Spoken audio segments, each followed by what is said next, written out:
দর্শক, প্রবাসীদের নিয়ে এনটিভির নিয়মিত আয়োজন প্রবাস জীবন। সবাইকে শুভেচ্ছা জানিয়ে আজকের পর্বে আপনাদের স্বাগত জানাচ্ছি আমি আরিফুর রহমান। দর্শক, আজকের পর্বে ইন্দোনেশিয়ার একজন সফল বাংলাদেশির গল্প বলবো আপনাদের কাছে। চলুন দেখে আসি কিভাবে ঢাকা বিশ্ববিদ্যালয়ের আন্তর্জাতিক সম্পর্ক বিভাগ থেকে শিক্ষা জীবন শেষ করে ইন্দোনেশিয়ার গার্মেন্টস খাতে অবদান রাখছে এই বাংলাদেশি।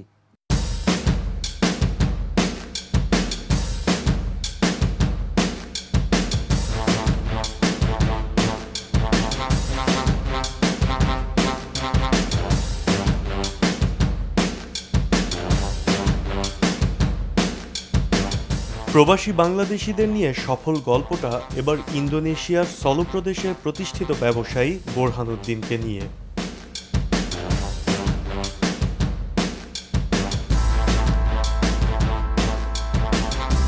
শূন্য হাতে যিনি প্রবাসে এসে আজ পৌঁছেছেন অন্যরকম এক উচ্চতায়।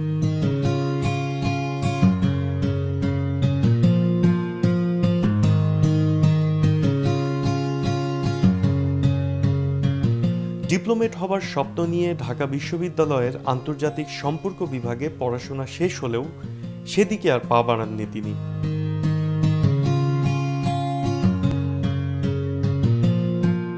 পড়াশোনা শেষ করেই প্রাইভেট সেক্টরকে অর্থ উপার্জনের সিঁড়ি হিসেবে বেছে নেন তিনি।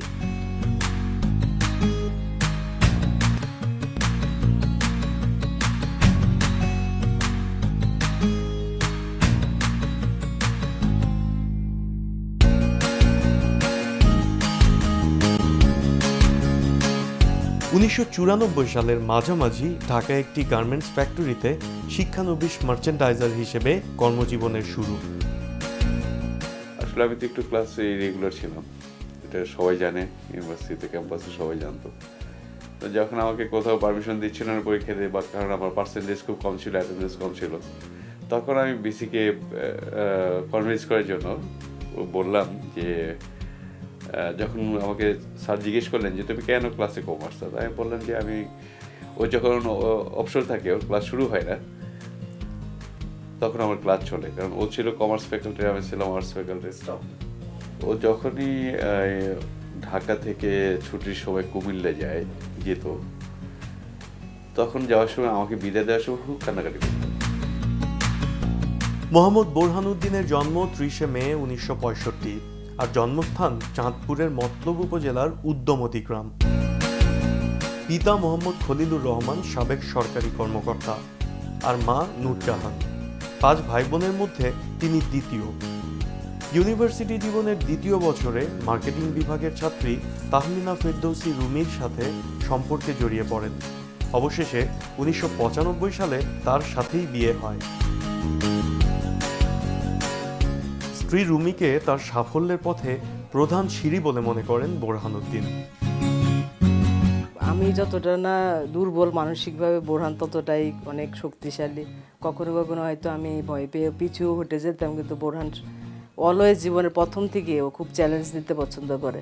প্রথম 1 বছর ওই দেশের কালচার, কিভাবে কথা বলা, ওদের সাথে মিশা, এগুলো কিছুই জানতাম না, বাট আস্তে আস্তে আমরা ওদের সাথে অ্যাডাপ্ট করে নিচ্ছি। ওদের পারিবারিক বন্ধনটা একটু ডিফারেন্ট, আমাদের সামাজিক অবস্থাটা ডিফারেন্ট।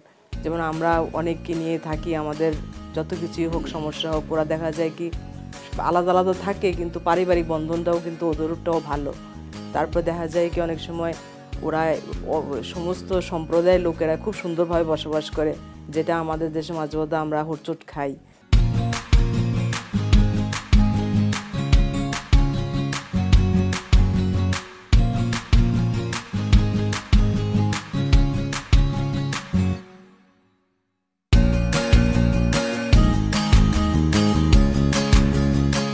আন্তর্জাতিক সম্পর্ক নিয়ে পড়াশোনা ও পোশাক ব্যবসা করলেও নৃতত্ত্ব, সমাজবিজ্ঞান, দর্শনশাস্ত্র ও সাহিত্য প্রিয় বিষয় ছিল বোরহানুদ্দিনের। ব্যবসার পাশাপাশি তিনি এসব বিষয়েই পড়াশোনা ও লেখালেখি করে সময় কাটান।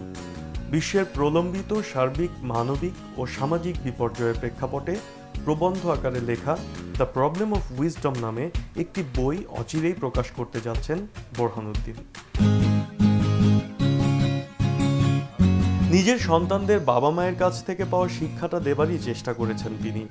বড় ছেলে ফায়াজ বোরহান বর্তমানে ব্রিটেনের কভেন্ট্রি ইউনিভার্সিটিতে আন্তর্জাতিক সম্পর্ক বিভাগে, আর ছোট ছেলে ফারজান বোরহান সিঙ্গাপুরের সেন্ট জোসেফ ইন্টারন্যাশনাল স্কুলে পড়াশোনা করছে। আম্মু অনেক ভালো খাবার বানায়, আমাকে অলওয়েজ আনন্দ করে, আর আব্বু আমাকে অনেক জায়গায় নিয়ে যায় ফুর্তি করতে। ইন্দোনেশিয়া ভালো লাগে। ইন্দোনেশিয়া তো থেকে অবস্থা গেছে, এখন বাংলাদেশে আসলে আমার তেমন ফ্রেন্ড নাই। তো আব্বু অনেক হেল্প করে, অনেক হেল্প পাওয়া হয় আব্বু থেকে।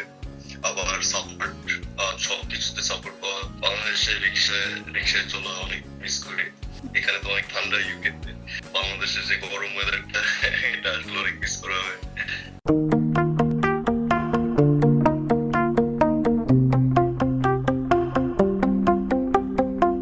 1998 সালে ইন্দোনেশিয়ার একটি বাইং হাউসে মার্কেটিং ম্যানেজার পদে চাকুরি নিয়ে জাকার্তায় যান তিনি।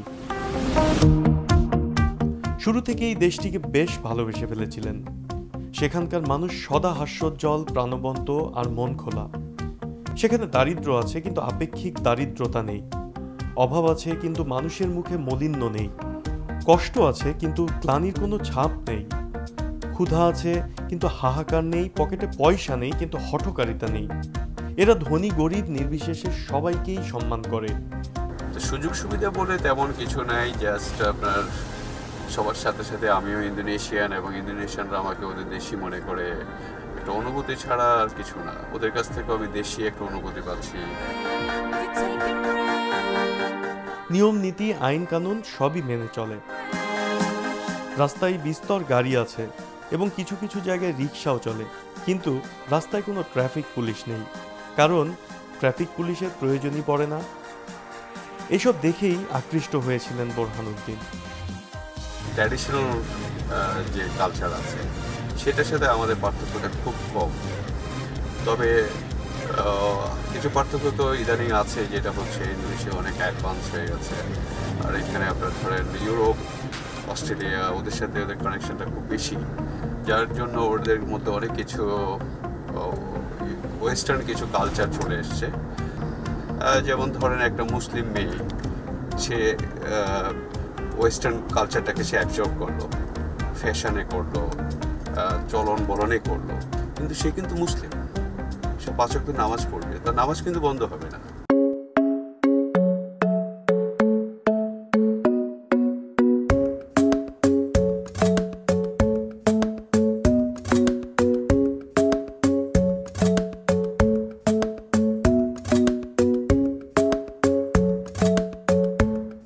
এক পর্যায়ে সিদ্ধান্ত নেন আর চাকুরি নয়, এবার নিজেই কিছু করবেন। সিদ্ধান্ত অনুযায়ী ইন্দোনেশিয়াতেই নিজের একটা বাইং হাউস খুলে বসলেন। যদিও নতুন দেশ বলেই সংশয়, আর তার উপর পুঁজি বলতে গেলে খুবই সামান্য, কিন্তু স্বপ্নবাজ বোরহানুদ্দিন পিছন ফিরে না তাকিয়ে সাহস করে এগিয়ে গেছেন। ইউরোপে যেবার প্রথম মার্কেটিং ট্যুরে যাবার সুযোগ পান, সে ট্রিপেই তার ব্যবসা পুরো দমে চালু হয়ে যায়।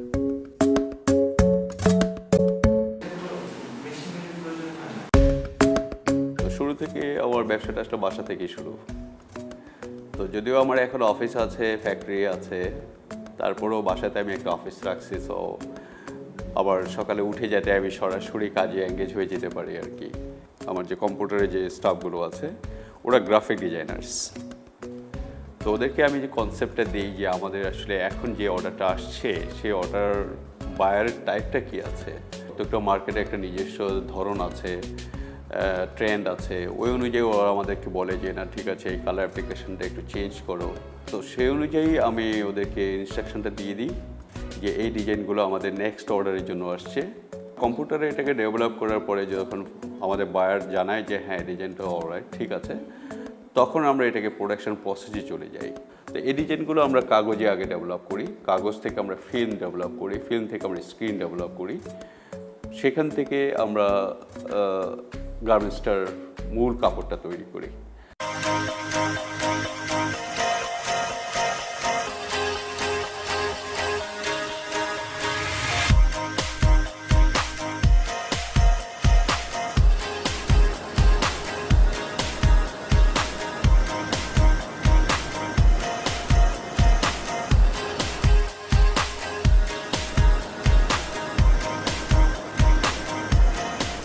বোরহানুদ্দিন ইন্দোনেশিয়াতে গতানুগতিক পোশাক নিয়ে ব্যবসা শুরু করেননি। সেই সময় ইন্দোনেশিয়ার একটি কাপড় ছিল যা ট্রেডিশনাল হোম ইন্ডাস্ট্রিতে তৈরি হতো এবং বালি দ্বীপের সমুদ্র সৈকতে ট্যুরিস্টদের কাছে বিক্রি হতো। কাপড়টি ইউরোপে তখনও খুব একটা চল ছিল না, যদিও ব্রাজিল ও আমেরিকাতে কিছু কিছু জায়গায় চল ছিল। ওই কাপড়টিকে ইউরোপীয় রং ও রুচিতে পরিমার্জন পরিবর্ধন করে ইউরোপীয় বাজারে বাজারজাতকরণের সিদ্ধান্ত নেন বোরহানুদ্দিন। আর সেই পরিকল্পনা এবং প্রচেষ্টাই তাকে নিয়ে যায় সাফল্যের শিখরে। আমি এমন একটা প্রোডাক্ট নিয়ে কাজ করি যে প্রোডাক্টটা আসলে ভেরি ইন্ডিজিনিয়াস ছিল, আগে খুব একটা বাইরের দেশে যেত না।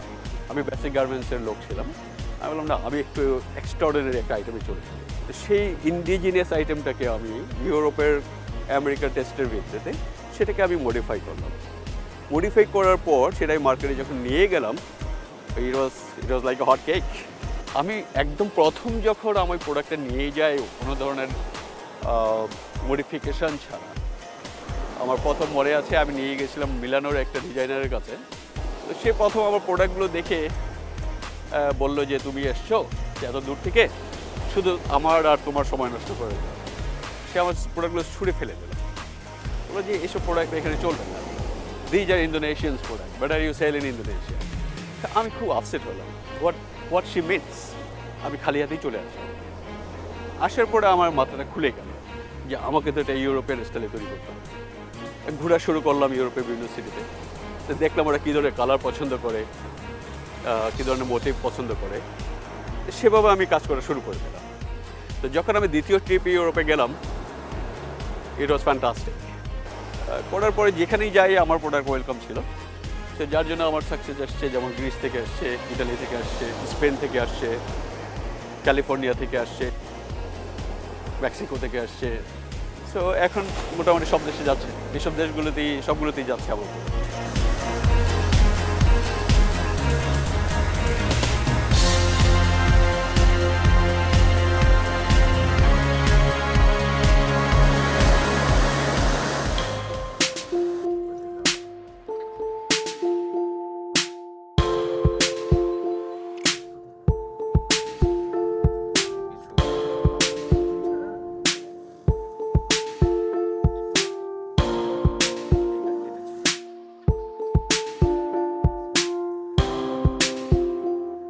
বোরহানুদ্দিন বলছিলেন তার সাফল্যের কথা।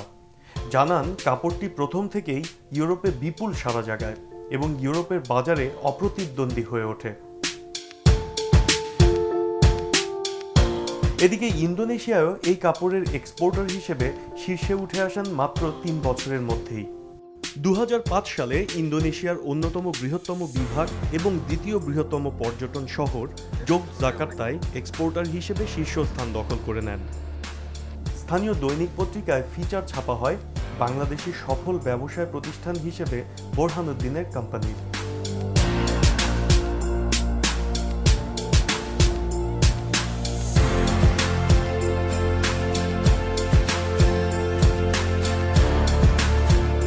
আপনারা যে সিস্টেমটা দেখে আসছেন যে আমরা কম্পিউটার গ্রাফিক করছি, ওই প্রিন্টটাকে আমরা এই স্ক্রিনের মধ্যে নিয়ে আসছি। উপরে যেটা দেখতে পাচ্ছি এটা একটা ফিল্ম। এই ফিল্মটার উপরে কিছু কিছু ফাঁকা আছে মোটিভটা অনুযায়ী, আমাদের যে ডিজাইনটা আছে সেই ডিজাইন। এটা কিন্তু অ্যাকচুয়ালি একটা যে কালো দেখতে পাচ্ছি এটা কালো না, ঠিক আছে, এটা কালার দেওয়া হয়েছে এখানে। এখন এই যে দেখেন টান দিল, কালারটাকে সে নিয়ে গেলো একবার, আরেকবার আনলো যাতে ভালো করে কালারটা পড়ে। কালচারালি আমাদের দেশে এই কাজগুলো করার মতো স্কিলটা বোধহয় নাই, আমি যেটুকু দেখেছি আর কি। আমাদের মধ্যে স্কিলটা গড়ে ওঠেনি, তবে আমাদের ম্যান পাওয়ার আছে, ইচ্ছে করলে এটাকে ডেভেলপ করা যাবে।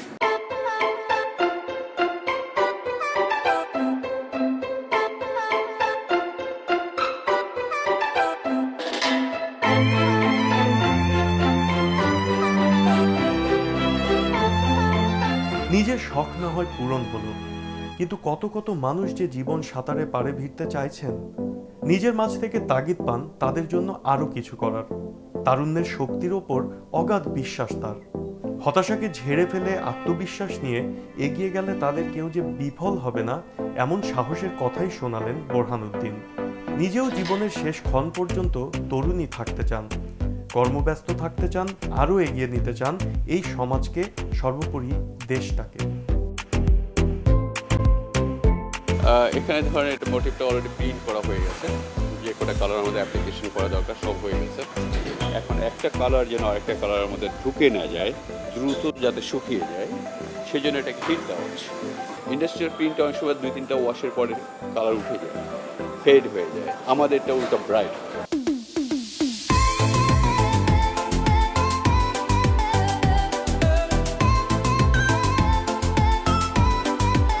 কারণ হচ্ছে আমরা একটা পার্টিকুলার সেগমেন্টকে সাপ্লাই করি, যেমন সামারে যারা হলিডেতে যাচ্ছে, বিচে যাচ্ছে, ওদের জন্য এটা তৈরি করা হয়।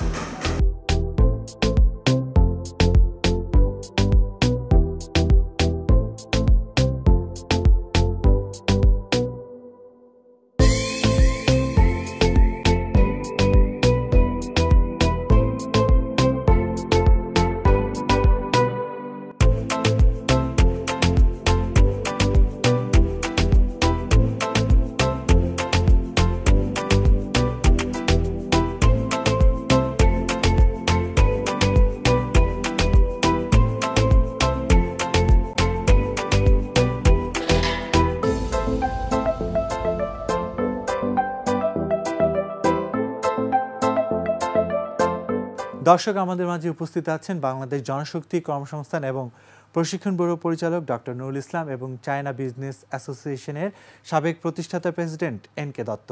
ধন্যবাদ, অনেক ব্যস্ততার মধ্যে আমাদের সময় দিয়েছেন।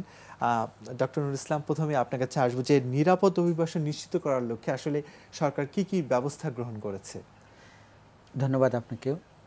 আসলে আমাদের মন্ত্রণালয় এবং জনশক্তি কর্মসংস্থান প্রশিক্ষণ ব্যুরো মূল কাজই হলো নিরাপদ অভিবাসন নিশ্চিত করা, এবং এজন্য অভিবাসনকে বিভিন্ন ভাগে ভাগ করেছে, বিভিন্ন পর্যায়ে ভাগ করে। যেমন অভিবাসনে যাওয়ার আগে তাকে কিভাবে সচেতন করতে হবে, অভিবাসনে যাওয়ার পরে তার অধিকারগুলো কিভাবে প্রতিষ্ঠা করতে হবে, এবং ফিরে আসলে দেশে কিভাবে আবার পুনঃএকত্রীকরণ হবে। এই সামগ্রিক বিষয়টা আমাদের মন্ত্রণালয় দেখছে এবং জনশক্তি ব্যুরো এটার পিছনে কাজ করছে। আপনি এখনই যেটা বলেন যে যাওয়ার আগে যে অ্যালার্ট করা হয় আপনাদেরকে, কিন্তু আমরা মাঝে মাঝে দেখি যে প্রবাসী গিয়ে অভিবাসন তারা যখন ওখানে স্থায়ীভাবে থাকার চিন্তা ভাবনা করে কিংবা যতটুকু সময় তাদের জন্য বেঁধে দেওয়া হয়, এই সময়টুকু সময়ের মধ্যে অনেক ধরনের সমস্যার মধ্যে তারা পড়ে যায়। ঠিক অ্যালার্ট যদি করা হয়ে থাকে, কিন্তু আমরা মাঝে মাঝেই প্রবাসী কিন্তু এই ধরনের অভিযোগ শুনতে পাই। এই ক্ষেত্রে আপনার কিছু বলার আছে কি? অর্থাৎ তারা অ্যালার্ট হয় না, মানে তারা আসলে বিদেশে যারা যেতে চায়, আপনি দেখবেন যে তাদের যাওয়ার আগে এমন প্রবণতা থাকে যে তারা যেন বিদেশে যেতে পারলেই খুশি। ওখানে গিয়ে কিভাবে কাজ করতে হবে, কিভাবে থাকতে হবে, কি আইন কানুন মেনে চলতে হবে, এমনকি খাদ্যাভ্যাস কি হবে, সে সম্পর্কেও তাদের কোনো ধারণা নেওয়ার কোনো প্রয়োজনীয়তা তারা বোধ করে না। কারণ অনেকটা যেটা আমরা বলি যে সোনার হরিণের পিছনে যেন ছুটে থাকে, কিন্তু তাদের যাওয়ার আগে অনেক কিছু জেনে যাওয়া দরকার, আইন কানুনগুলো জেনে যাওয়া দরকার, পদ্ধতিটা জেনে যাওয়া দরকার, ওখানে কিভাবে থাকবে, বিপদে পড়লে কি করবে, দূতাবাসের সহযোগিতা কিভাবে নেবে, এবং যাওয়ার আগে যেসব কাগজপত্র সঠিকভাবে তৈরি করতে হয়, সঠিক চ্যানেলে যেতে হয়, এই বিষয়গুলো তাদের ভালোভাবে জেনে যাওয়া দরকার। কিন্তু কেউ জানতে চায় না, কেউ জানতে চায় না। এই মানে আপনার এই উত্তরের প্রেক্ষাপটে যদি আমি বলি যে আমরা অনেক প্রবাসী অনেক ব্যক্তিদের সাথে কথা বলেছি, শ্রমিক যারা ওখানে কাজ করে তাদের সাথে কথা বলেছি, বিভিন্ন কর্মসংস্থানে যারা ওখানে যায়, তো সবার একটা বিষয় থাকে যে এদের অনেকেই এজেন্টের মাধ্যমে, অর্থাৎ কোনো দালালকে ধরে সরাসরি চলে যায়। বিষয়টি যদি এরকম করা যেত না যে আপনাদের সার্টিফিকেট ছাড়া, অর্থাৎ যখনই কেউ কর্মসংস্থানের জন্য প্রবাসে যাবে আপনাদের সার্টিফিকেট ছাড়া যেতে পারবে না, অর্থাৎ আপনারা পরিপূর্ণভাবে ব্যক্তিকে অবজারভেশন করবেন, দেন ছাড়পত্র পাওয়ার পরে যাবে। এই বিষয়টি এটা আমরা করছি, কিন্তু এখন বিদেশে যাওয়ার জন্য ম্যান্ডেটরি প্রি ডিপার্চার ট্রেনিং করা হচ্ছে 3 দিনের, এবং যেই বিদেশে যাবেন, যে দেশেই যাবেন, তাকে জনশক্তি ব্যুরোর অধীনে আমরা এখন 34টা টেকনিক্যাল ট্রেনিং সেন্টারে এই প্রি ডিপার্চার ট্রেনিং কন্ডাক্ট করছি। আগে এটা শুধু ঢাকার মধ্যে সীমাবদ্ধ ছিল, অনেকে আসতো না, অনেকে এটাকে মানে এসকেপ করার জন্য নানা ধরনের কাজ করতো। বিশেষ করে দালাল বা এজেন্সি যারা আছে তারা চেষ্টা করতো যে জেলা থেকে নিয়ে এসে ঢাকায় এটা করা অনেক ঝামেলা, এজন্য আমরা 34টা ডিস্ট্রিক্টে এটা ছড়িয়ে দিয়েছি। প্রি ডিপার্চার ট্রেনিং এর অংশে আপনি কি মনে করেন 3 দিনে পর্যাপ্ত? 3 দিনে আগে তো আমরা 1 দিনের অর্ধেক মানে এক বেলা দিতাম, কিন্তু 3 দিনে মোটামুটি তাদের যে জিনিসগুলো জানা দরকার সেটা জানতে পারে। যে জিনিসটা জানা দরকার, আপনারা এই প্রি ডিপার্চার ট্রেনিং এ যদি বুঝতে পারেন যে ব্যক্তিটিকে প্রবাসে যাচ্ছে, অর্থাৎ সে কতটুকু যোগ্য, অর্থাৎ আপনারা যদি মনে করেন যে না, সে ওখানে গেলে বিভিন্ন ধরনের সমস্যা পড়বে, সেক্ষেত্রে কি তার এই যাওয়াটাকে ক্যান্সেল করে দেওয়া? বিশেষ করে এটা মহিলাদের বিষয়ে অনেকগুলো রেস্ট্রিকশন আছে। আগে জানেন আপনারা যে আগে মহিলাদের যাওয়াই মানে নিষেধাজ্ঞা ছিল, এবং পরবর্তীকালে যখন দেওয়া হয়েছে অনেকগুলো সেফটি সিকিউরিটি মেজার্স আমরা ইনশিওর করেছি যে তারা এগুলো পার হয়ে তারপর যাবে। যেমন তাদের বয়স, যেমন মহিলা যেসব হাউসকিপিং ওয়ার্কসে যাচ্ছে তাদের বয়স 25 থেকে 45 হতে হবে, তাদের এই কাজ করার যোগ্যতা থাকতে হবে। এগুলো যদি আমরা মনে করি যে না, তারা সিলেক্টেড হয়েছে কিন্তু এই যোগ্যতা তাদের নাই, বা এই বয়সের মধ্যে নাই, বা এই সমস্যা তাদের আছে মানসিক, শারীরিক বা অন্য স্বাস্থ্যগত, আমরা বাদ দিয়ে দিই। এমনকি পুরুষদেরও ব্যাপারে যদি দেখা যায় অনেক বয়স্ক, সে ওখানে গিয়ে কাজ করতে পারবে না, এটা বোঝা যাচ্ছে, দালালরা হয়তো অনেক টাকা পয়সা নিয়ে তাকে পাঠিয়ে দিচ্ছে, আমরা বাদ দিয়ে দিই তাকে। প্রি ডিপার্চার ট্রেনিং যখন হয় তখন বাদ দিয়ে দিই যে না, সে যেতে পারবে না। কখনো হয়েছে যে আপনারা এই প্রি ডিপার্চার ট্রেনিংয়ে অনেক মানুষকে বাদ দিয়ে দিয়েছেন যেখানে অযোগ্য ব্যক্তি মনে হয়েছে? এই সংখ্যা কীরকম হতে পারে? না, এই সংখ্যা খুব বেশি না। কারণ হলো যারা প্রি ডিপার্চারে আসে তারা মোটামুটি একটা স্ক্রিনড হয়ে আসে, বেশ বাদ যায়, মোটামুটি অ্যারাউন্ড 5% to 10% বাদ যায়। তো আচ্ছা, এই অভিবাসন মানে নীতি সুরক্ষাকল্পে আইনি কোনো ব্যবস্থা আছে কিনা? হ্যাঁ, আমাদের আপনারা জানেন যে 2013 সালে নতুন আইন প্রবর্তন হয়েছে। এর আগে এটা ছিল 1982 সালে অর্ডিন্যান্স ছিল, সেটাকে রিপিল করে 2013 সালে একটা কম্প্রিহেন্সিভ আইন তৈরি করা হয়েছে, যেখানে শাস্তির বিধান রাখা হয়েছে 10 বছর পর্যন্ত যদি কেউ অভিবাসন প্রক্রিয়ার মধ্যে কোনো ধরনের আনস্ক্রিপুলাস কাজ করে। এসব কাজ মিডলম্যানরাই বেশি করে থাকে, মানে বিদেশের পাঠানোর জন্য টাকা নিয়ে পাঠায় না, বা বেশি টাকা নেয়, বা বিভিন্ন ধরনের প্রতারণা করে থাকে। তাদেরকে আইনের আওতায় আনার জন্য 2013 সালে একটা কম্প্রিহেন্সিভ আইন করা হয়েছে। তার অধীনে 4টা বিধি করা হয়েছে যাতে টোটাল জিনিসটাকে ম্যানেজ করা যায়, এবং একটা পলিসি করা হয়েছে 2016 সালে, যেখানেও আমাদের সবগুলো জিনিস আমাদের মানে এটা ইনকর্পোরেট করা হয়েছে যে কী ভাবে তারা যাবে, কোন জায়গা দিয়ে যেতে হবে। যেমন আমাদের আইনে বলা হয়েছে যে 3টা এয়ারপোর্ট দিয়েই শুধু বিদেশে যেতে পারবে কর্মসংস্থানের জন্য, কোনো ল্যান্ড বর্ডার বা অন্য কোনো ওয়েতে, সি ওয়েতে যেতে পারবে না, আইনে নিষেধ। যে কোনো ব্যক্তি যদি এরকম প্রতারণার শিকার হয় সে যেন আদালতে আসতে পারে, এবং সে আদালতে আসার জন্য আমাদের স্পেশাল কোর্ট রয়েছে। শুধু অভিবাসনের জন্য স্পেশাল কোর্ট আছে 4টা, তাছাড়া ক্রিমিনাল কোর্টেও সে কেস করতে পারে, পুলিশেও কেস করতে পারে, এবং বিএমইটিতেও তারা অভিযোগ দাখিল করতে পারে। সরকারও বাদী হয়ে কি কেস করতে পারে? যদি হ্যাঁ, সরকারও বাদী হয়ে কেস করতে পারে। আগের আইনে যেটা ছিল যে শুধু সরকার কেস করতে পারে, ইনকামবেন্ট যে সে কেস করতে পারে না। প্রসিকিউশন অফিসার ছিল বিএমইটির ডিজি এবং অ্যাসিস্ট্যান্ট ডাইরেক্টর যারা আমাদের ডিস্ট্রিক্ট অফিসার আছে। এখন বাদী নিজেও কেস করতে পারে, সেই নতুন আইনে এই প্রভিশনও রাখা হয়েছে। আপনার কাছে আমরা আবারও আসবো, আপনার কাছে যাব। আপনি দীর্ঘদিন চায়নাতে আছেন এবং ওখানে আপনি একটা গুরুত্বপূর্ণ দায়িত্বে ছিলেন, যে চায়না বিজনেস অ্যাসোসিয়েশনের সাবেক প্রতিষ্ঠাতা প্রেসিডেন্ট আপনি। ঠিক ওখানকার কর্মক্ষেত্র এবং আপনি আসলে কত বছর হলো সেখানে আছেন, এবং সেখানকার কোনো অভিজ্ঞতা যদি আপনি আমাদের বলতেন। আমি 80-র দশকে চায়নায় লেখাপড়া করতে যাই এবং ওখানেই লেখাপড়া করি কম্পিউটার সায়েন্সে, এবং মাস্টার ডিগ্রি শেষ করার পরে ওখানে আমি প্রথম ছোটোখাটো বিজনেস শুরু করি চায়নার ভিতরেই। বাংলাদেশি যারা আছেন ওখানে সবাই কিন্তু চাকরি না, সবাই বিজনেস। কারণ চাইনিজ গভর্নমেন্ট এখন পর্যন্ত কোনো বিদেশি চাকরিজীবীকে অ্যালাউ করে না। আমাদের এই জায়গাটাতে যদি গভর্নমেন্ট দেখতো তাহলে আমাদের জন্য আরো ভালো হতো। আপনাদের সেই জায়গাগুলো কোন? ধরেন এখন চায়না তো একটা বিশাল মার্কেট, আমাদের গভর্নমেন্ট যদি আমাদের এই শ্রম শক্তিটা যদি চায়নায় যদি প্রবেশ করতে পারে, চাইনিজ গভর্নমেন্টের সাথে আলাপ আলোচনা, কারণ যেহেতু দু দেশের বাণিজ্যিক অনেক ঘাটতি রয়ে গেছে, কাজে আমি চাবো আমাদের বর্তমান সরকার চায়না গভর্নমেন্টের সাথে নেগোশিয়েটের মাধ্যমে যে আমাদের শ্রমশক্তিটা চায়নাকে প্রবেশ করানো। তো সেই শ্রমশক্তি পাঠানোর ব্যাপারে সরকার কি কোনো উদ্যোগ গ্রহণ করবে? সরকার তো বিভিন্ন দেশে নতুন শ্রমশক্তি প্রেরণের জন্য উদ্যোগ নিচ্ছেন। আমরা সম্প্রতি একটা কাজ হাতে নিয়েছি, 50টা দেশে একটা স্টাডি করছি, তার মধ্যে চায়নাও আছে, যে 50টা দেশে স্কিল্ড ওয়ার্কারের আমরা আসলে অদক্ষ শ্রমিক পাঠানোটা, আমরা স্কিল্ড ওয়ার্কার অ্যারাউন্ড 20 ক্যাটাগরি আমরা করেছি। যেমন ধরেন প্লাম্বার, ওয়েল্ডার, এই ধরনের, যেটা আমরা বেসিক্যালি এখানে তৈরি করি এবং বিদেশে ভালো ডিমান্ড আছে, কারণ এই ধরনের প্রফেশনে সব জায়গায় ডিমান্ড আছে। সেজন্য আমরা ট্রেডিশনাল মার্কেট থেকে বেরিয়ে আসার জন্য আমরা 50টা দেশ সিলেক্ট করেছি, যে এখানে আমরা নতুন বাজার করতে পারি। অলরেডি স্টাডিটা শুরু হয়ে গেছে, 3 মাস পারও হয়েছে, আমরা 9 মাসের মাথায় এই রিপোর্ট পাবো। এবং রিপোর্টে আরেকটা জিনিস আসবে যে এই চাহিদা অনুযায়ী আমাদের দেশের ট্রেনিং ব্যবস্থাকে কিভাবে একটু ঢেলে সাজানো যায় বা ইমপ্রুভ করা যায়, তাদের সিলেবাস, তাদের কারিকুলাম বা তাদের যে ডিমান্ড এই অনুযায়ী। তো চায়নার বাজারটাকে আপনারা কিভাবে চায়নার বাজারটা আমরা এই স্টাডির পরে আমরা একটা আইডিয়া পাবো, কারণ চায়নাতে আমরা মনে করি যে এখানে প্রচুর জনশক্তির দেশ, কাজে নতুন জনশক্তি ঢোকা একটু কঠিন হবে, সেখানে আমাদের একটা স্পেশালাইজেশন নিয়ে ঢুকতে হবে। কিছু কিছু বিষয় আছে, যেমন আমাদের যে শ্রমশক্তি একটু সস্তা, আমরা কম দামে কাজ করতে পারি, যেমন গার্মেন্টস সেক্টর। এখানে চায়না এখন একটু ডাইভার্সিফাই করে যাচ্ছে, তারা আস্তে আস্তে অনেক গার্মেন্টস ইন্ডাস্ট্রি কিন্তু চায়নাতে বন্ধ হয়ে যাচ্ছে শুধু শ্রমিকের বেতনের কারণে। কিন্তু আমাদের দেশের শ্রমিক গার্মেন্টসে বেশ দক্ষ, তারা আমরা এখন সেকেন্ড লার্জেস্ট গ্লোবাল এক্সপোর্টার। কাজে আমরা যদি এইভাবে, চায়না বেশ কিছু ইনভেস্ট বাংলাদেশেও মানে করা শুরু করেছে কিন্তু এখন মানে গার্মেন্টসের ব্যাপারে, সেখানে যদি কিছু ওয়ার্কার নিয়ে তাদের কিছু গার্মেন্টস ইন্ডাস্ট্রি চালু রাখে, সেক্ষেত্রে আমরা একটা সুযোগ পেতে পারি।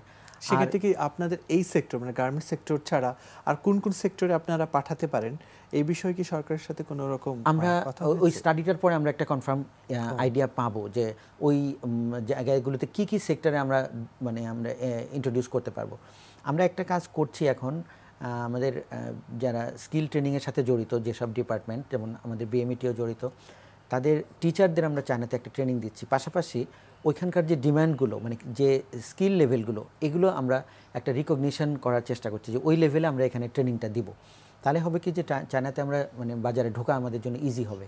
আমরা কতগুলো সেক্টর চিন্তা করছি, যে আইটির ব্যাপারেও আমরা ভাবছি যে চায়না কিন্তু কিছুক্ষণ আগেও ওনার সাথে কথা হচ্ছিল যে সফটওয়্যার ক্ষেত্রে আমরা কিছু সুযোগ ওখানে পেতে পারি, কারণ হার্ডওয়্যারের ক্ষেত্রে চায়না খুব এগিয়ে গেছে।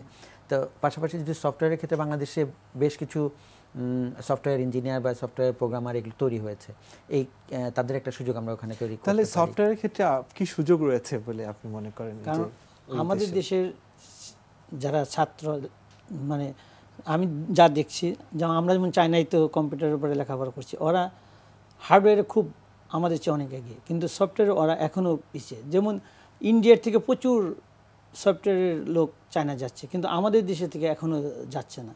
কাজে আমি চাবো ওনার মাধ্যমে যে যাতে আমাদের দেশের সফটওয়্যারটা চায়না মার্কেটে প্রবেশ করতে পারে। এছাড়া কোন কোন ক্ষেত্র আছে মানে তাছাড়া আমি চাচ্ছি, আমি ওনার মাধ্যমে বলতে চাই, গভর্নমেন্টের কাছে, সরকারের কাছে বলতে চাই, যেহেতু আমাদের দুই দেশের বাণিজ্যিক ঘাটতি অনেক অনেক, যেমন বাংলাদেশের 95 প্রোডাক্টস কিন্তু চায়না, কিন্তু আমাদের দেশের জিনিস চায়না ঢুকে খুব কম।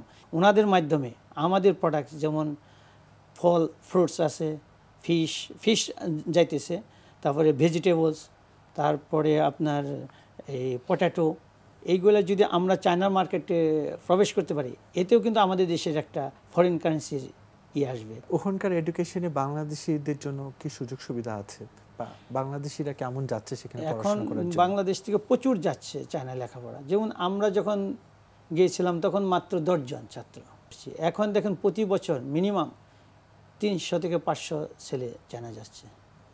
কাজে এই ছেলেপিলেও কিন্তু আমাদের অ্যাসেট, এরাই ওখানে কিন্তু বিদেশি কোম্পানিতে চাকরি করার অনেক সুযোগ আছে, জয়েন্ট ভেঞ্চার কোম্পানি, ওরা ইংলিশে সব কিছু। এখন আগে যেমন আমরা যখন গিয়েছিলাম তখন এত ইংলিশ ছিল না, এখন বাংলাদেশের স্টুডেন্ট ওখানে খুব ভালো লেখাপড়া করে, এবং স্টুডেন্ট হিসাবে খুব ভালো।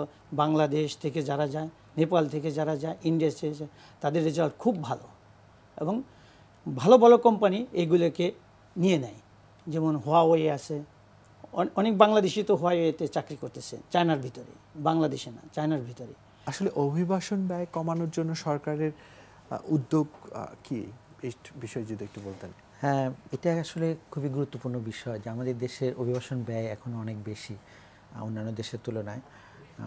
এই জন্য সরকার খুবই চিন্তাভাবনা করছেন, এবং আমরা অল্টারনেটিভলি কিছু উদ্যোগ নিচ্ছি যে সরাসরি আমরা অভিবাসন ব্যয় কমানোর জন্য যে উদ্যোগগুলো, তার পাশাপাশি আমরা কিছু বিকল্প পন্থাও চিন্তা করছি। সেটা হলো যে অভিবাসন ব্যয় যারা বেশি নিচ্ছে, বেশিরভাগ হলো মিডলম্যান, অর্থাৎ মধ্যস্বত্বভোগী যারা, এদেরকে কিভাবে দূর করা যায়। এজন্য আমরা অনেকগুলো ডিজিটাইজড পদ্ধতি অবলম্বন করছি।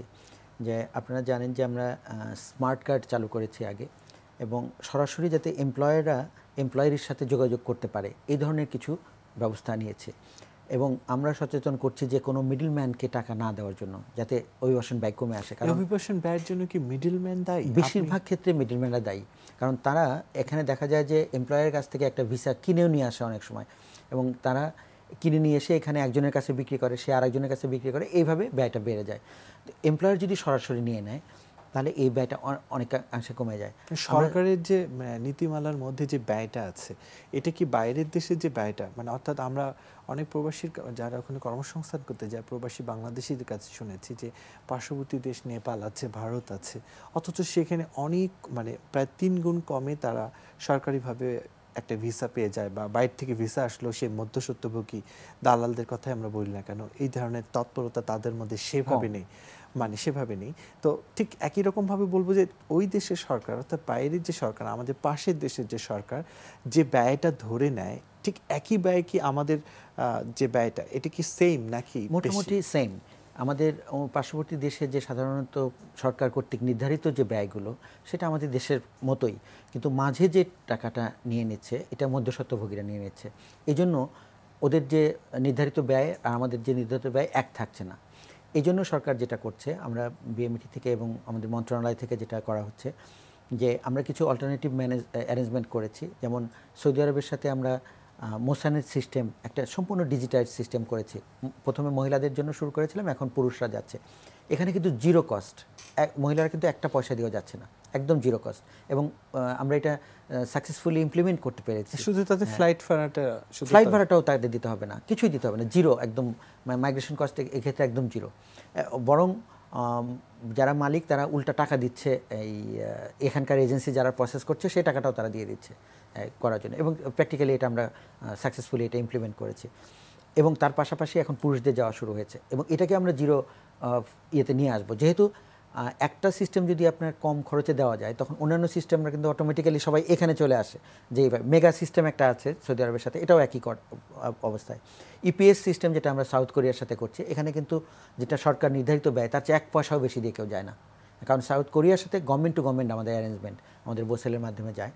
আমরা চিন্তা করছি যে এইভাবে যে জিটকোর মাধ্যমে এবং আইএম জাপানের মাধ্যমে আমরা জাপানে লোক পাঠানোর ব্যবস্থা করেছি। অলরেডি তারা সিলেক্টও করে গেছে এবং ফার্স্ট ব্যাচ ট্রেনিং নিচ্ছে। এরা একটা চুক্তি করার পরেই এই সিলেকশনটা হয়েছে, এবং ফার্স্ট ব্যাচ অলরেডি ট্রেনিং নিচ্ছে 20 জন, ওদের ফ্লাইট হবে। এবং আমাদের 14 তারিখে আর একটা টিম আসছে, ওরা একটা বড় ডিমান্ড নিয়ে আসছে।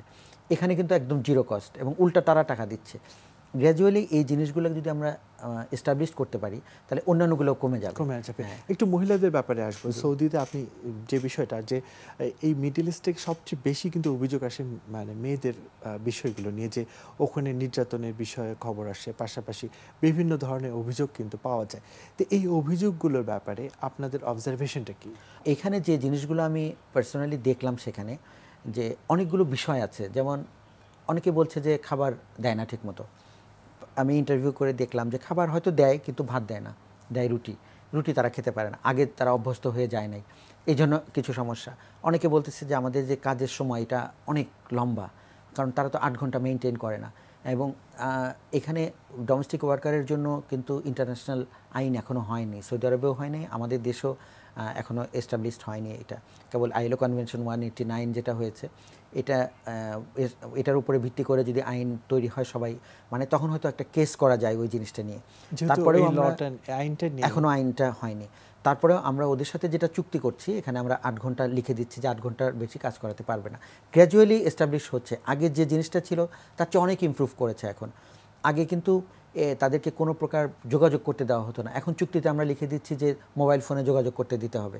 যদি না করে তাহলে কোর্টে সেটা অ্যাকসেপ্ট করছে, চুক্তিতে লেখা আছে তোমরা করবে না কেন। মানে এই খবরগুলো আসার পরেই আপনারা এই পদক্ষেপগুলো নিয়েছেন যে এই শেল্টার হাউসে তাদের সাথে কথা বলার কারণে।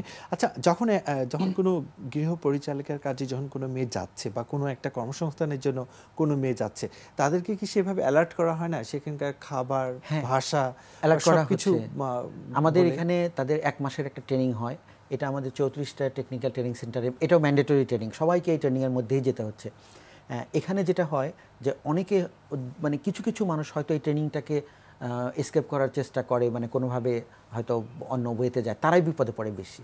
আমি যাদের ঠিক এইটাই আমি বলতে চাচ্ছি যে যারা স্কেপ করে এদেরকে কি আইডেন্টিফাই করা যায় কিন্তু আসলে টোটাল সিস্টেমটা যেটা বললাম যে 1,18,000-এর মধ্যে হয়তো ফিউ পার্সেন্টেজ কিছু যায় এরকম। যাদেরকে ইন্টারভিউ করলাম তারা ট্রেনিং নিয়ে যায় নাই, এটার সংখ্যাই বেশি যে আমরা ট্রেনিংয়ে যাই নাই, কোনোভাবে তারা এসকেপ করার চেষ্টা করছে, কিন্তু আমরা এটা খুব স্ট্রিক্টলি মেনটেন করছি। আমাদেরও টার্গেট আছে জাপান কোরিয়াতে পাঠানোর জন্য, আমরা একটু লেভেলটা আপ করতে চাচ্ছি। আচ্ছা, আবারও আপনার কাছে আমি আসবো। তো ওখানে তো দীর্ঘদিন হলো বসবাস করছেন, চায়নাতে আপনি স্পেশাল কি দেখেন যেটা আপনার কাছে মনে হয় যে স্পেশাল, যে এখানে বসবাস করার জন্য বা ওখানে ব্যবসা করার জন্য আপনি আগ্রহী হয়ে উঠেছেন বা থেকেছেন? মেইন হলো ওখানকে ধরেন আপনি কোনো একটা কোম্পানি করবেন, খুব ইজি, মানে এত ঝামেলা নাই, খুব সহজে একটা কোম্পানি সেট আপ করতে পারতেছেন। আপনার বিজনেসের, যেহেতু চায়না একটা বিশাল দেশ, অনেক land available, house available, Chinese government আপনাকে ল্যান্ড দিয়ে দিতেছে, বিল্ডিং দিয়ে দিতেছে, শুধু আপনি মেশিনারিজ আপনার লোকজন নিয়ে কাজ করতে পারতেছেন।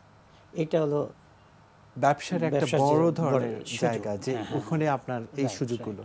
আর এমনি বসবাস করার জন্য বাংলাদেশের থেকে ডিফারেন্ট কি ওখানে? চায়নার কালচার আমাদের কালচারের সাথে অনেক মিল, যেহেতু এশিয়া তো, আর ওদের কালচারও তো 5,000 বছরের পুরাতন কালচার, এবং ওরা আগে তো সব ম্যাক্সিমাম হলো বুদ্ধিস্ট, এবং এটাই আমাদের এই ভারত ঠিক এই ইয়ের থেকেই গেছে এই কালচারটা। তবে আমার কাছে তেমন বেশি ডিফারেন্স মনে হয় না। সম্পর্কে জায়গাগুলো আসলে কেমন, ওদের বন্ধনটা কেমন? না, ওদের তো ধরেন আপনি যদি তাদের একজন গেস্ট হন, ওরা ওদের একজন মন দিয়ে আপনাকে আপ্যায়ন করবে। ওখানে ধরেন 16ই ডিসেম্বর, 26শে মার্চ এমবাসির পক্ষ থেকেও এগুলো উদযাপন করে, এবং আমরাও ব্যক্তিগতভাবে আমরাও করি। বিজনেস অ্যাসোসিয়েশন আছে, তাছাড়া অনেক দলীয় লোকজন আছেন। কিছুদিন আগে যে পহেলা বৈশাখ গেল, খুব ক্যান্টনে কোয়াংচৌতে খুব ভালোভাবে উদযাপন হয়েছে। কি ধরনের বাংলাদেশিরা কোন কোন পেশার সাথে নিজেকে সংযুক্ত করেছে? কোয়াংদুং প্রভিন্সে ক্যান্টন, যেটা আগে বলা হতো ক্যানচং, এখন বলা হয় কোয়াংজৌ, এখানে বাংলাদেশি প্রচুর, মানে ব্যবসায়ী ক্ষেত্রে এখানে ধরেন 500 মতো বিজনেসম্যান আছে। ব্যবসায়ী ছাড়া কি অন্য কোনো প্রফেশনে কি বাংলাদেশি স্টুডেন্টরা যারা যায় তারা ওখানকার এই শিক্ষা জীবন শেষ করে কি ওখানে কোনো পেশায় জড়িত হয়ে পড়ে, নাকি অন্য কোথাও আবার? হ্যাঁ, অনেকেই এখন বাংলাদেশি স্টুডেন্ট যারা ভালো রেজাল্ট করে, অনেক বড় বড় কোম্পানি তাদেরকে অফার দেয়, এবং অনেকেই ওখানেই থেকে যায়। আবারও আপনার কাছে আসবো। সরকার শ্রমবাজারের জন্য আপনি এরই মধ্যে বলেছেন যে নতুন করে বাজার তৈরি করার জন্য চেষ্টা চালাচ্ছে। আপনারা অতীতে যে কোনো সময় থেকে অনেক বেশি মানুষ পাঠিয়েছেন, সামনের দিনগুলোতে নতুন কি চমক আমরা দেখতে পাবো? আপনি দেখেন যে গত 2 বছরে কিন্তু আমাদের সংখ্যা অনেক বেড়েছে। যেমন 5,55,000 ছিল 2015-তে, যেটা 2016-তে 7,57,000 হয়েছে, প্রায় 36% বেশি। এবং আমরা যে ট্রেন্ড 2017-তে শুরু হয়েছে তাতে 10 লক্ষ ছাড়িয়ে যাবে এবার। এটা ডাইভার্সিফাই হয়েছে, বিভিন্ন দেশের জন্য নতুন নতুন এরিয়াতে যাচ্ছে, এবং আমরা আরও নতুন দেশে পাঠানোর জন্য মিনিস্ট্রি থেকে, ব্যুরো থেকে বিভিন্ন সময় টিম যাচ্ছে, এবং বিভিন্ন দেশের সাথে আমাদের চুক্তি হচ্ছে যে আরও কীভাবে লোক পাঠানো যায় এবং তাদের সুযোগগুলো আমরা কিভাবে অ্যাভেল করতে পারি। যেমন আফ্রিকার নতুন কিছু দেশে আমরা চাচ্ছি, রাশিয়ান ব্লকে লোক পাঠানোর জন্য করছি। জাপানের কথা যেটা আমি বললাম, মালয়েশিয়া যেটা বন্ধ ছিল এটা শুরু হয়েছে নতুন ইতিমধ্যে 1000 লোক চলে গেছে এই কয়েকদিনের মধ্যেই। এছাড়া আমাদের যে বন্ধ শ্রমবাজার ছিল গত 2 বছরে, কিন্তু সবগুলোই প্রায় খুলে গেছে। কুয়েতে বন্ধ ছিল, এটা চালু হয়েছে। সৌদি আরবে বন্ধ ছিল, এটা গত 2 বছরে যাচ্ছে। এবং আমরা যে 50টা দেশের স্টাডি করছি, এখানে আমরা আশা করছি যে বেশ কিছু নতুন এভিনিউ আমরা ওপেন করতে পারবো। আচ্ছা, ওই যে সমস্যাপীড়িত যারা প্রবাসী থাকে তাদের সমস্যাগুলোকে পর্যালোচনা এবং তাদের সমাধানের জন্য আপনারা কি ব্যবস্থা গ্রহণ করেন? যারা ওখানে আছে তাদের জন্য আমাদের এমবাসি থেকে প্রতিনিয়ত সহায়তা করা হচ্ছে। যেমন আমাদের আগে 12টা এমবাসি ছিল, মানে আমাদের লেবার উইং ছিল বিভিন্ন এমবাসিতে। এখন এটা 25টা দেশে 28টা লেবার উইং কাজ করছে, এবং আমাদের ওখানে লজিস্টিক বাড়ানো হয়েছে, লোকবলও বাড়ানো হয়েছে। যেসব দেশে মানে যেমন মহিলা যেখানে যাচ্ছে সেখানে আমাদের শেল্টার হাউস করা হয়েছে সংযুক্ত আরব আমিরাতে এবং সৌদি আরবে, এবং প্রতিনিয়ত আমাদের দূতাবাস থেকে, আমাদের লেবার উইং থেকে তাদের সাহায্য করার জন্য ব্যবস্থা রাখা হচ্ছে। তারা লিগ্যাল এইড দিচ্ছে, যে কোনো ধরনের আইনি সহায়তা, তারা যদি বিপদে পড়ে কোর্টে নিয়ে যাওয়া হচ্ছে। এবং আসলে লেবার উইংটা আমাদের ওয়ার্কারদের জন্য একদম আমি বলবো অভিবাসন বান্ধব একটা পরিবেশ তৈরি করে তাদেরকে সেবা দেওয়ার ব্যবস্থা করেছে। এখন তারা বেশ প্রোঅ্যাক্টিভলি কাজ করছে। এটা মানে আমাদের যারা বাইরে থাকেন তারা ফিল করছেন, অনেকে হয়তো এমবাসি পর্যন্ত আসতে পারে না, বিভিন্ন ধরনের দূরে মানে অবস্থানের কারণে এরকম হয়, সেজন্য তাদের সাথে যোগাযোগের জন্য লেবার উইং থেকে তাদের কাছে যাওয়ার ব্যবস্থা করা হয়েছে। যেমন সৌদি আরব একটা বড় দেশ, আমি নিজেও সৌদি আরবের লেবার অ্যাটাচি ছিলাম একসময়। তো আমরা যেটা করেছি যে 13টা প্রভিন্স সৌদি আরবে, সেখানে আপনার এই লেবার উইং থেকে আমরা বিভিন্ন শহরে চলে যেতাম, প্রভিন্সে চলে যেতাম, গিয়ে তাদের কি সমস্যা সেটা, কারণ তার পক্ষে হয়তো আসা সম্ভব না। এখনও এটা কন্টিনিউ, সবসময় এটা কন্টিনিউ করা হয় যে উইকলি বা মান্থলি তাদের কাছে যাওয়ার একটা ব্যবস্থা করা হচ্ছে। তারা হয়তো আসতে পারবে না এমবাসি পর্যন্ত, এইভাবে তাদেরকে সেবা দেওয়া হচ্ছে। আমাদের লিগ্যাল সার্ভিস যে এমবাসি থেকে দেওয়া হয়, এটা সবসময় একজন আইনি সহায়ক ওখানে থাকে, একাধিক থাকে, মানে জেদ্দা এবং রিয়াদে। তারা রেগুলার কোর্টে নিয়ে যায়, তাদেরকে ইমিডিয়েট কিছু ফিনান্সিয়াল সহায়তা করে তাদের খাবার ইয়ের জন্য। এজন্য সামগ্রিকভাবে আমাদের সমস্যা কিন্তু অনেক কম এখন। আচ্ছা, অভিবাসন সংক্রান্ত সেবা বাংলাদেশের মানুষদের দ্বারগোড়ায় পৌঁছে দেওয়ার জন্য বা ওভারঅল মানে আপনারা যে চাচ্ছেন সবার কাছে সেই সেবাটা পৌঁছে দেওয়ার জন্য আপনাদের যে উদ্যোগগুলো গ্রহণ করেছেন তাকে আপনি পর্যাপ্ত মনে করেন কিনা, বা সামনের দিনগুলোতে এই উদ্যোগটাকে আরও প্রসার ঘটবে কিনা? এটা খুবই সুন্দর একটা প্রশ্ন করেছেন। আসলে আমরা গত 1 বছরে এই কাজের উপরে আমরা খুবই মানে একটা সাকসেসফুল অ্যাচিভমেন্ট করেছি আমি বলবো। কারণ আমরা যে অভিবাসন প্রক্রিয়ার মধ্যে যে কাজগুলো করতে হয়, যেমন তাকে রেজিস্ট্রেশন করতে হয়, তাকে স্মার্ট কার্ড নিতে হয়, ইমিগ্রেশন ক্লিয়ারেন্স নিতে হয়, ফিঙ্গারপ্রিন্ট দিতে হয়, এই জিনিসগুলোর জন্য তাকে ঢাকায় আসতে হতো। আমরা গত 1 বছরের মধ্যে এটা বিভিন্ন জেলায় ছড়িয়ে দিয়েছি। এখন 25টা ডিস্ট্রিক্টে মানুষ ফিঙ্গারপ্রিন্ট দিতে পারে। এবং আপনি যদি কোনো জেলাতে গিয়ে কখনো আমাদের ব্রাঞ্চ অফিসটাতে দেখেন, তারা কতটা খুশি হয়েছে যে আমি নিজের ঘরে থেকেই এটা দিতে পারছি, ঢাকায় আমার যেতে হচ্ছে না। 64টা ডিস্ট্রিক্টেই আমরা ছড়িয়ে দেওয়ার প্ল্যান করেছি। আমাদের এখন 42টা ডিস্ট্রিক্টে অফিস আছে। আমরা আপাতত 25টা দিয়েছি, তারপরে 42টা করবো, তারপরে 64টা করবো, এবং সেটা উইদিন 1 ইয়ার আমরা সব কমপ্লিট করে ফেলবো আশা করি। এবং আমাদের যে প্রি ডিপারচার ট্রেনিং যেটা বললাম, সেটাও আগে সবাইকে ঢাকায় এসে দিতে হতো, যেটা আমরা এখন 29টা ডিস্ট্রিক্টে ছড়িয়ে দিয়েছি। যেটা মহিলাদের হাউসকিপিং ট্রেনিং, যেটাও ম্যান্ডেটরি, সেটাও ছিল শুধু ঢাকার মধ্যে, সেটাকে আমরা 34টা ডিস্ট্রিক্টে ছড়িয়ে দিয়েছি। এভাবে আমরা মানে দৌড়গোড়ায় নিয়ে যেতে চাচ্ছি। আমরা একটা কাজ করেছি, ই লার্নিং ব্যবস্থা করেছি। ই লার্নিং অর্থাৎ এখন তো সবাই স্মার্টফোন ইউজ করে। আমরা আমরা A2I প্রজেক্টের সহায়তায়, মাননীয় প্রধানমন্ত্রী দপ্তরে A2I প্রজেক্ট আছে একটা, আপনি জানেন। এখান ওদের সহায়তায় আমরা কিছু মেসেজ এবং ভিডিও এটা অ্যাপসের মাধ্যমে, মোবাইল অ্যাপসের মাধ্যমে ছড়িয়ে দিচ্ছি, যেটা ঘরে বসে একজন বিদেশে যেতে হলে কিভাবে যেতে হবে, কি পদ্ধতিতে করতে হবে, ওখানে গিয়ে তার থাকা খাওয়া মানে আইন কানুন এগুলো সব মোবাইলে সে দেখতে পারবে। এটা সুবিধা হলো যে সে একটা জিনিস বারবার রিপিট করে দেখতে পাচ্ছে, ভালো করে শিখতে পারছে। আমার ট্রেনিংয়ে আসলে হয়তো 3 দিনে ভুলে যেতে পারে, কিন্তু এটাকে বারবারই করতে। এই লার্নিং প্রসেস অলরেডি শুরু হয়ে গেছে। আমরা অনেকগুলো অ্যাপস অলরেডি ছেড়ে দিয়েছি মোবাইলে।